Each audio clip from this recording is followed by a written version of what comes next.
these Republicans that are searching, right? I thought she did fine. And we're going to go through it. We're going to talk about it. I thought she did fine. I do want to start with cut 3, because cut 3, you have Kamala Harris asked about, did she have any regrets with Joe Biden? And of course, the right claiming she lied. She knew that Joe Biden wasn't mentally fit, as if everybody in the administration, including Kamala Harris, was some sort of doctor. When anybody close to Joe Biden would say, yeah, the last couple months his health has deteriorated a little bit. Not the same guy he was even 6 months ago. But this is Dana Bash asking the question, and, does Harris have any regrets when it comes to Joe Biden? Vice President Harris, you were a very staunch defender of President Biden's capacity to serve another 4 years. Right after the debate, you insisted that President Biden is extraordinarily strong. Given where we are now, do you have any regrets about what you told the American people? No, not at all. Not at all. I have served with President Biden for almost 4 years now, and I'll tell you, it's one of the greatest honors of my career, truly. He cares so deeply about the American people. He is so smart and loyal to the American people. And I have spent hours upon hours with him, be it in the Oval Office or the Situation Room. He has the intelligence, the commitment, and the judgment and disposition that I think the American people rightly deserve in their president. I don't see anything wrong with that response. Do you? No matter why Joe Biden stepped down, he stepped aside. Here she is. She was duly elected with Joe Biden as his vice president. There is no evidence to suggest, because all these people on the far right, they make assumptions or claims without any real actual proof or evidence to back up their ridiculous opinions, that somehow Harris withheld Joe Biden's health from the American people. But yet they make those claims, and it's ridiculous. I see nothing wrong with that answer at all. Now, I've said to you time and time again that the Biden administration, including Kamala Harris on the ticket, can stand by their record and their accomplishments. And this is Harris talking about that. Well, let's start with the fact that when Joe Biden and I came in office, during the height of a pandemic, we saw over 10 million jobs were lost. Literally, we were all tracking the numbers. Hundreds of people a day were dying because of COVID. The economy had crashed. In large part, all of that because of mismanagement by Donald Trump of that crisis. When we came in, our highest priority was to do what we could to rescue America. And today, we know that we have inflation at under 3%. A lot of our policies have led to the reality that America recovered faster than any wealthy nation around the world. But you are right. Prices, in particular for groceries, are still too high. The American people know it, I know it, which is why my agenda includes what we need to do to bring down the price of groceries. For example, dealing with an issue like price gouging, what we need to do to extend the child tax credit to help young families be able to take care of their children in their most formative years, what we need to do to bring down the cost of housing. My proposal includes what would be a tax credit of $25,000 for first-time home buyers, so they can just have enough to put a down payment on a home, which is part of the American dream and their aspiration, but do it in a way that allows them to actually get on the path to achieving that goal and that dream. So it is interesting, isn't it? Do Trump supporters have Alzheimer's? Are they in the bunker? Do we remember the economy that Donald Trump left off for Joe Biden and Kamala Harris when we were losing 3,000 to 5,000 people a day from COVID, when people were locked up in their homes, when the economy was shut down? Do we remember the economy that the Biden-Harris campaign took over?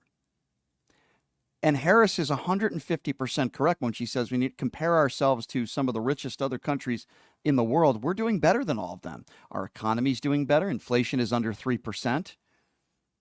But if you listen to your typical MAGA Trumper that listens to OAN or Newsmax or Fox News, Jesse Waters, those kinds of personalities, talentless, I might add, They will lead you to believe that Joe Biden's administration are the reasons why you're paying more for gas, the reason why you're paying more for your eggs. And any basic economist 101 would tell you that that's not true. And if you don't believe me, then look at the other countries, the G7 summit, rich, wealthy nations that we compare ourselves to. We are doing better than them. So wouldn't you praise this administration? No, not if you're MAGA. But don't blame Donald Trump for anything, right? Don't blame him for the fact that we are $8.4 trillion in debt because of Donald Trump in 4 years. That's right. I repeat, $8.4 trillion in debt. COVID's going to be gone by Easter. 15 cases down to nothing. Talking about injecting yourself with disinfectant. Turning coronavirus press conferences into campaign rallies is virtually what he did. So if you want to blame Joe Biden and you want to blame Harris, I believe you're very misguided. But tell me, what policies did they put forth in place that you think caused inflation, caused gas prices to go up? Go ahead and tell me.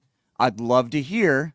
It's the same people that call into this program that say, I love Donald Trump and I'm voting for Donald Trump because of his policies. Oh, really? Which policy do you like? Which policy you really think helped?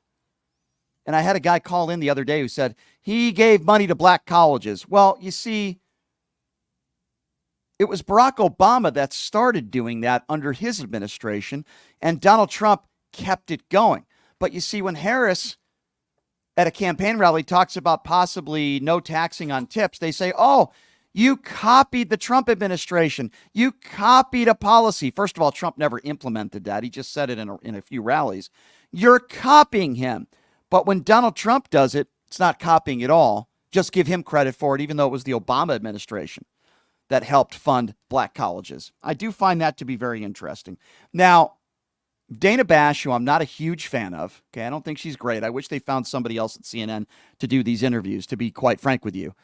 But Dana Bash does ask her about the border, because if you listen to MAGA Republicans, they will tell you that it's all Joe Biden's fault and Kamala Harris's fault. They'll call her the border czar. But what you don't hear a lot of these right-wingers talk about is this comprehensive border bill that was put in place by both sides that Donald Trump told Republican senators to not pass. Have a listen to this. I will say this, that Joe Biden and I and our administration worked with members of the United States Congress on an immigration issue that is very significant to the American people and to our security, which is the border. Mm-hmm. And through bipartisan work, including some of the most conservative members of the United States Congress, a bill was crafted, which we supported, which I support. And Donald Trump got word of this bill that would have contributed to securing our border. And because he believes that it would not have helped him politically, he told his folks in Congress, don't put it forward. He killed the bill. A border security bill that would have put 1,500 more agents on the border. And let me tell you something, the Border Patrol endorsed the bill. And I'm sure in large part because they knew they were working around the clock and 1,500 more agents would help them. That bill would have allowed us to increase seizures of fentanyl. Ask any community in America that has been devastated by fentanyl what passing that bill would have done to address their concern and a pain that they've experienced. So you would push that legislation again. I just want to ask about. Not only push it, I will make sure that it comes to my desk and I would sign it. And so for people out there that say, oh, it was a bad bill, they were giving too much money to Ukraine. First of all, this bill was endorsed by the Border Patrol. That's number one. Number two, it would have addressed a lot of issues, not every issue, but many issues that they face at the border. Sometimes in a bill, you have to negotiate with the other side. For example, not many Democrats that put this bill together agree with building a wall. But because we were funding the war in the Ukraine, which I also support, we were also allocating money towards building a wall. Not something that Harris agrees with necessarily, but they were willing to negotiate because that's what you do in these bipartisan bills, whether it be the infrastructure bill or other bipartisan bills, the gun legislation that the Biden administration helped put on the books. And Lankford, who is a MAGA Republican who Donald Trump a few years ago called the best Republican in office right now when it comes to dealing with the border helped put this bill together. It's not perfect. Both sides negotiated. So if your excuse is, oh, that was too much money for Ukraine. Well, what do you have now? Tell me.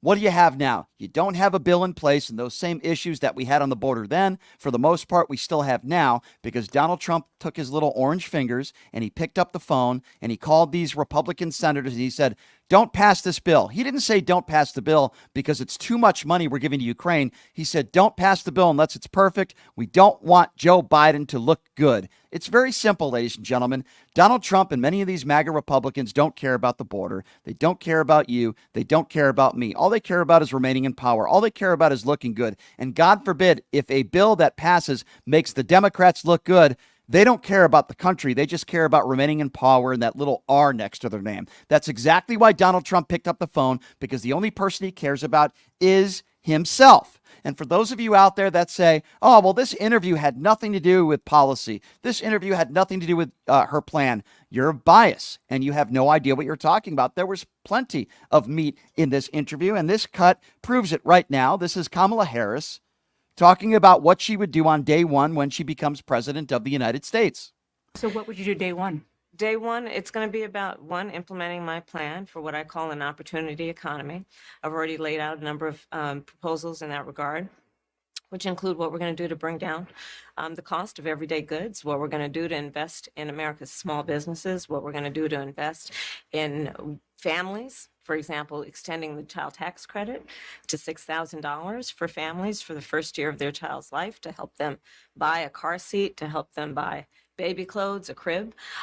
There's the work that we're going to do that is about investing in the American family around affordable housing, a big issue in our country right now. So there are a number of things on day one. A number of things on day one. Republicans will say, oh my God, she gave you a word salad. No, she didn't. She told you specifically what things that she was going to do, including the border bill that she's going to put forth again, and she will sign off on it and she will push it. She talked about this child tax credit. She talked about her opinions on the Israel-Palestinian conflict, which, by the way, I support as well. Plenty of meat and plenty of policy in this interview. But again, Republicans have MAGA wax in their ears. I'll take calls from MAGA Republicans right now. I see a lot of people on social media, I shouldn't say a lot, but some that are saying, Brian, it was a terrible interview. You don't know what you're talking about. That was a word salad. Okay, I'm going to open up the lines right now to only MAGA supporters. That's right. 702-221-7283, 702-221-7283. If you are a MAGA supporter and you didn't like the interview and you disagree with what I'm saying, don't be a keyboard warrior. Go ahead, call into this show right now. The phone lines are open. Don't be a coward. Call into the show. Tell me why you disagree with me. Tell me what you didn't like in that interview. Tell me if you think it was a word salad. Now, there was a point in the interview, and listen, I like vice presidential nominee Governor Tim Walz. I like him. I think he's a good guy. I stand by what I said earlier, where I think Shapiro probably would have been a better choice, but I think Tim Walz is a solid dude. Tim Walz is a solid guy. He's been a good governor of the great state of Minnesota. He served this country for 24 years, the teacher, the football coach. I mean, he's a good, solid, all-around guy. But what I will say is, I believe he made a mistake in answering one question in the interview yesterday. So, and he, by the way, he wasn't asked a lot of questions. He was only asked a few. But the whole stolen valor thing is a joke. What Tim Walz was asked was about the whole stolen valor, the comment specifically that he made. He was talking passionately about gun control. And he said the weapons that I used in war. Obviously, he misspoke. But instead of answering the question and just saying, yeah, I misspoke, this was the answer, and I don't think it was the best one. Here's what he said. Governor Walz, the country is just starting to get to know you. I want to ask you a question about how you've described your service in the National Guard.